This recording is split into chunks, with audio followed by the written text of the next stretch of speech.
Welcome to the Deep Dive. We dig into different sources to pull out the key insights and, well, help you get up to speed fast.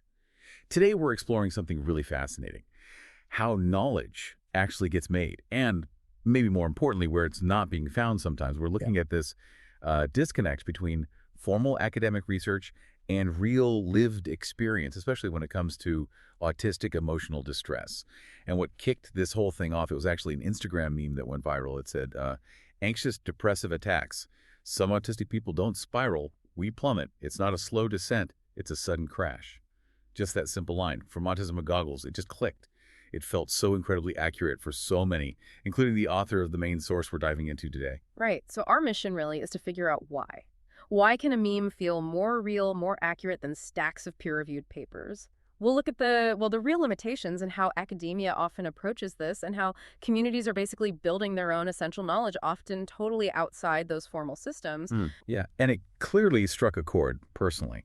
The author talks about that feeling end of the school year completely wrung out, using borrowed spoons, as they put it.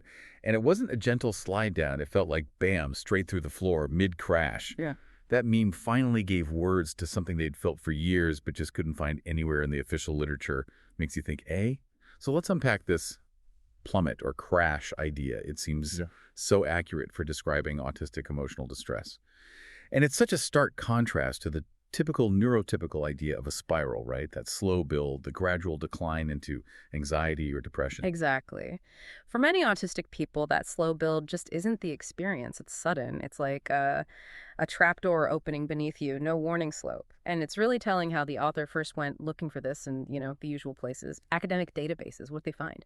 Mostly studies on kids, and often filtered through what parents or teachers saw. And the studies on adults, often described as, well, cold, detached, symptom-focused, almost like observing an alien species, not trying to grasp the actual lived reality. That sounds incredibly invalidating. So what was missing? What were those key things you'd expect research to cover, but it just wasn't there? Oh, quite a lot, actually. Things like Gestalt language processing, processing language in chunks, that wasn't really mentioned, or ADHD as a specific identity or framework, the overlap of autism and ADHD. Nothing much there. Yeah. And concepts like anticipatory anxiety or using linguistic scaffolding or scripting to prepare for interactions, nope. And definitely nothing substantive on post-performance collapse, that awful crash after you've been on or masking for too long. Wow. Yeah. The feeling was just invisibility. Like the researchers didn't even know these were things they should be looking for. So after hitting a dead end with academia, the search moved to Instagram. And suddenly, searching autistic crash, boom. Posts, reels, comics, poems, it was everywhere. Instantly relevant. It's fascinating, isn't it? Because this content, it doesn't have footnotes or control groups, but it felt like truth. Not just opinion, but this deep recognition. It's what you might call living ethnography. It's built piece by piece, person by person, a whole chorus of autistic voices building theory together out in the open. One meme, one shared experience at a time. It's peer-informed, built on actually seeing each other. And the examples were so specific, so relatable. Things like end-of-term shutdown, simple but powerful, or borrowed spoons finally gone, or just can't talk, can't move, can't explain, just need time. And others like anticipatory scripting for a collapse I already know is coming. You see the planning, the knowledge. Right. Or post-mask burnout is a beast. These aren't just random anecdotes. No, exactly. The author calls them autoethnographic artifacts, meaning personal stories that tap into something bigger, a shared cultural understanding. They provide that hard-earned language. And proof, really. Proof that the experience is real. It's a pattern, not some individual pathology. Precisely. Pattern, not pathology. And if you zoom out, you start to see these autistic memes, these posts, they're actually doing research work. You could call it collective autoethnography, documenting lived experience on a massive scale. Like grounded theory, but happening live. Exactly. Grounded theory in real time. The patterns emerged right there in the comments, the shares. It's also like crowdsourced phenomenology. People describing their experience until others chime in. Yes, same. That's validation.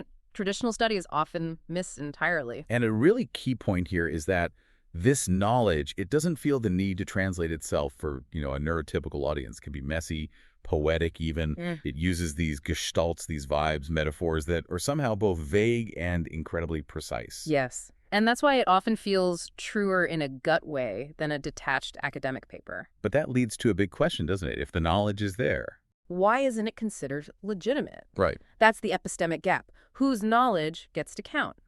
Academic research, well, it's slow, it's often behind paywalls, it gets filtered by institutions, by biases, and it still often positions autistic people as subjects, as data points, not as partners in figuring out the That questions. double empathy problem you mentioned earlier. Exactly. Damien Milton's concept, it's not just about communication styles, it's about this structural asymmetry in who holds the power to define what's real, what matters. So the criticism really lands hard. Academia keeps asking, what's wrong with autistic people? Yeah. Instead of maybe asking, hey, what's wrong with how we've been studying this? What are we missing? hmm While autistic people themselves are, as the author says, already doing the research, they're narrating their own worlds, sharing insights online that academia is, for the most part, still ignoring. So kind of proving this point, the author ran this informal little experiment. No ethics board, just Instagram. They took questions born from lived experience, things like autistic crash after masking or ADHD burnout into school year, Or GLP scripting before shutdown, and that core idea, autistic anxiety doesn't spiral, it crashes. and just search them. And the results were just, wow, overwhelming. Dozens, sometimes hundreds of posts from autistic people describing exactly those things. Yeah. The consistency was amazing across age, gender, location, whether they were diagnosed early or late. It was like the secret syllabus everyone knew about. An invisible syllabus. I like that. Yeah, sharing knowledge they couldn't find elsewhere. So what's the takeaway from all this? It seems pretty clear. The ideas that academia might dismiss as unproven, the community's already proven them, just not journals. Exactly. The nulls are rejected. The evidence exists. The problem isn't a lack of evidence. It's about who has permission to create knowledge and whose knowledge gets counted. So the core issue isn't that autistic experiences are inherently mysterious or unknowable. Not at all. It's that the tools, the frameworks used to study them, are often flawed. They assume a neurotypical baseline that just doesn't fit. It's really a call to change what we even consider valid research. We need to recognize that knowledge co-created with autistic people, grounded in their ways of knowing, which are often relational, metaphorical, recursive, embodied that knowledge isn't just legitimate, it's essential. Yeah. So these memes, these posts, this collective storytelling, it's way more than just anecdotes online. It's a living archive.